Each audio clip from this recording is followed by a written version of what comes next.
Hey, I wasn't expecting to see you here. I figured I would just take in a local sideshow that just came into town, but since we're waiting for the show to begin, I guess we could talk some X-Files.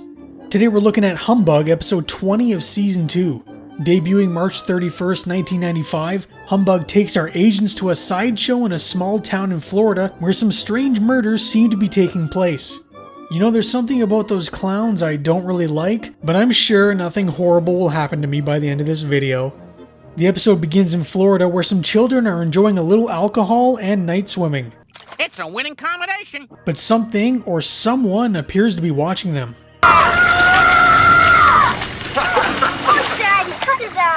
Well, it just turns out to be the boy's father, who looks like he could use a little moisturizer.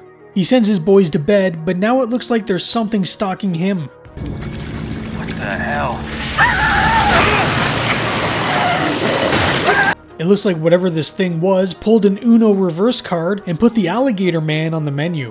This death brings our agents on board, and Mulder, for whatever reason, needs to explain the skin condition the man was suffering from, despite Scully being a scientist herself. Nothing you can ascertain from that photograph. The victim suffered from ichthyosis, a congenital skin disease characterized by the shedding of the epidermis in the form of scales.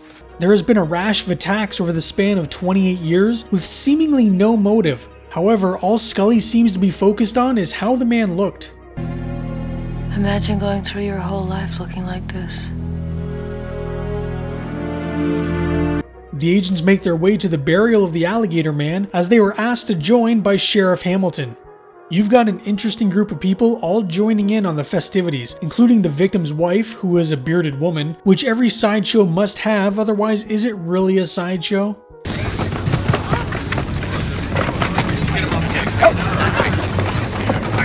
The whole thing gets interrupted by Dr. Blockhead, who decides to pay tribute to the deceased in the only way he knows how, by driving a rail spike through his chest. I would go to a burial every day if this is how they were. I can't wait for the wake. Why does this shot look like something from a sitcom?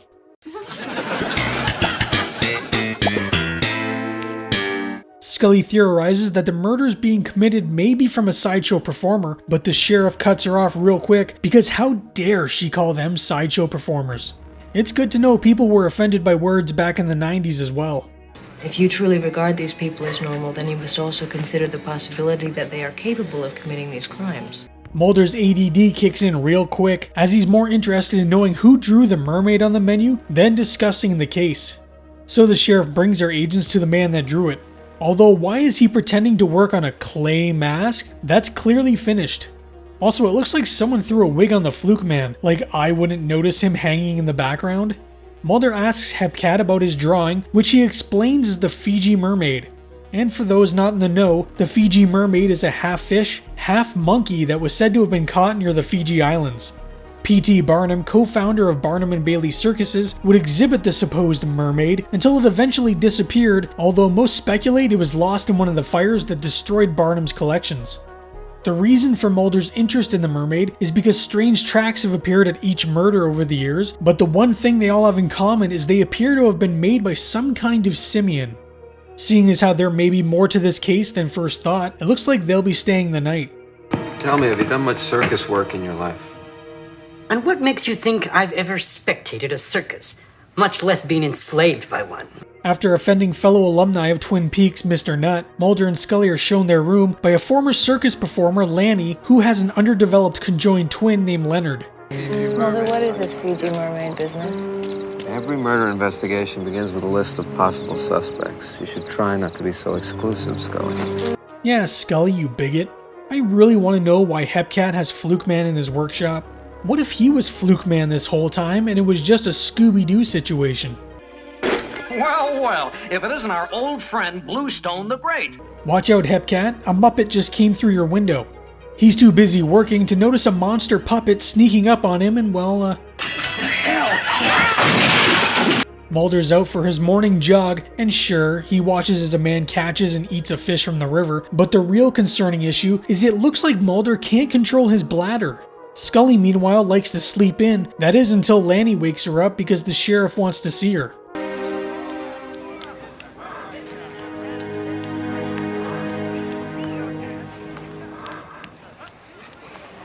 You know, I'm not sure if I can blame either of them for trying to sneak a little peek. The agents make their way to Hepcat's workshop and discover blood on the outside of the window leading in, but how could there be blood prior to the attack?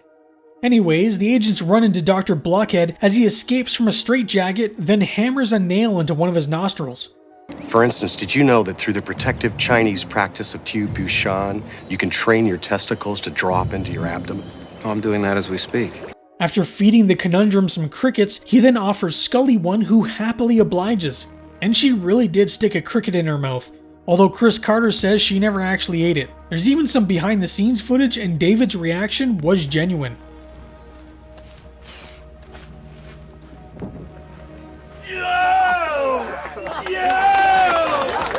Mulder's taking the nail from Dr. Blockhead to have the blood compared to the blood found on the window of the murder scene, while Scully decides to take in a museum of curiosities. I must first ask of you 2 favors. Tell no soul what you witness in here. And the second favor? An additional donation of $5. The man running the museum somehow manages to swindle Scully out of some cash by claiming he has a rare exhibit from P.T. Barnum's collection, although it turns out to be literally nothing. Remember when Mulder was the gullible one? Put it on my tab. Sucker. Mulder notices someone underneath Scully's trailer when Mr. Nut comes out. He was just simply fixing a plumbing issue and takes offense that Mulder thinks he may be trying to get some kind of cheap thrill. You'd be surprised how many women find my size intriguingly alluring. And you'd be surprised how many men do as well. Well, the blood seems to be a match, although both samples have been sent in for further analysis, and Dr. Blockhead doesn't seem to be who he says he is. Scully did a little investigative work of her own and discovered the sheriff himself was also a sideshow performer at one point. I'm telling you that before becoming Sheriff Hamilton, James Hamilton was Jim Jim, the dog-faced boy. The sheriff seems to be up to some weird ritual as Mulder and Scully watch on. Once he takes off, the agents dig up whatever he buried. May I ask what you're doing? Although they do get caught in the act and now have to awkwardly explain themselves. The sheriff was merely burying a sliced potato under a full moon after rubbing it on his wart, which is a perfectly normal thing people do when they have warts. So tell me, Commodore, why are the weirdos the only ones that pay their rent checks in advance? You know, Mr. Nut's dog Commodore looks an awful lot like the dog from the episode Fire. Something outside seems to have spooked the pup, but don't worry because Mr. Nut is packing.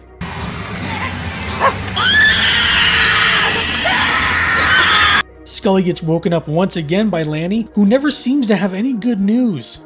Mulder finds a pin in Mr. Nut's hand, which was something Dr. Blockhead carried around, and then Lanny starts to freak out, so he's going to spend a little time in the drunk tank. Mr. Swain, we're here to take you into custody to question you about some recent murders. I don't answer any questions till I talk to my lawyer. Who's your lawyer? I represent myself.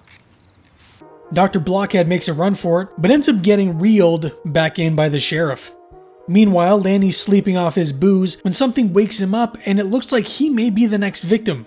When the agents arrive, they hear some commotion coming from Lanny's cell, and Scully may have an idea as to what's going on. I have a feeling that Lanny has an internal anomaly that allows his conjoining twin to disjoin. But how?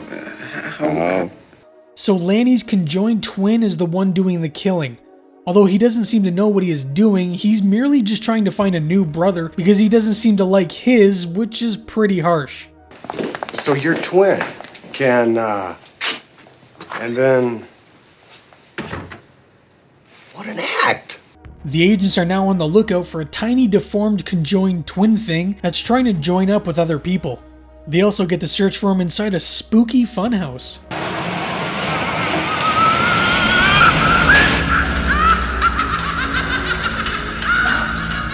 Scully gets caught up in a hall of mirrors as Leonard stalks her, but look at his butt.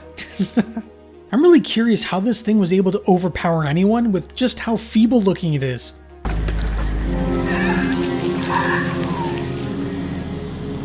The agents make their way back to the trailer park because that's where Leonard is headed. But they may be too late because he attacks the conundrum before they can arrive. The next morning they're still looking for the twin, but it's as if he just up and disappeared. What's the matter with your friend? I don't know what his problem is. Maybe it's the Florida heat. Probably something I ate. love Humbug so much. It's just a great fun episode. It's funny, the monster is neat, and it has a message to it as well. Mulder and Scully arrive in a community of Sideshow characters and they become the outsiders. Even though they're the ones perceived as being normal, they learn rather quickly that all the people there are really no different than they are, and they should probably learn to drop preconceived notions they may have about someone just based on how they look. The episode reminds me of two different horror films, and I don't know if either of these have had any influence on the story, but the first would be the 1932 film Freaks. Directed by Todd Browning, the director of the 1931 film Dracula, Freaks tells the story of a trapeze artist named Cleopatra who plots to seduce and kill a carnival sideshow dwarf named Hans so she can get her hands on his large inheritance. The film was rather controversial at the time as it used people with actual disabilities and sideshow performers in the cast. While it did have real freaks in the film, you come to learn the title actually refers to Cleopatra and a strongman named Hercules, who are the true villains of the film, while all the sideshow characters are seen as sympathetic. The second film would be the Frank Henenlotter cult classic Basket Case. Basket Case is about conjoined twins Dwayne and his deformed brother Belial, who seek revenge on doctors who separated them at a young age. Belial hides in a wicker basket, and when he comes out to kill, it's one of the most ridiculous things you'll ever see.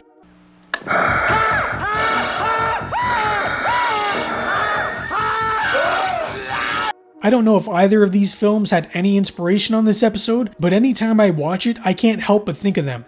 Humbug currently sits at an 8.6 on IMDb, and it's at least a 9 for me. The episode was written by Darren Morgan in his first full writing credit for the show.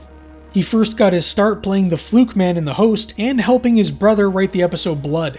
Chris Carter eventually offered him a full-time writing gig on the show, which he was weary of accepting. He was unsure at first because he sees himself as more of a comedy writer, and the show really isn't a comedy. His brother Glenn suggested he write an episode about a sideshow, so he did just that. But when he wrote it, he didn't tell anyone that it was going to be as comedic as it would turn out to be. He even stayed on set during the entirety of the shoot for the episode, which was an unusual thing for most writers to do, but he wanted to make sure they kept the comedic tone intact for the entirety of the episode, something director Kim Manners appreciated because it was the first real comedic episode of the series. Before he began writing the episode, Darren watched a tape called Jim Rose's Circus Sideshow, and Jim Rose and the Enigma were both cast to be in the episode because of this tape as Dr. Blockhead and the Conundrum. Darren was a big fan of Orson Welles, and the scene where Scully is in the Hall of Mirrors was an homage to a similar scene in the 1947 film The Lady from Shanghai.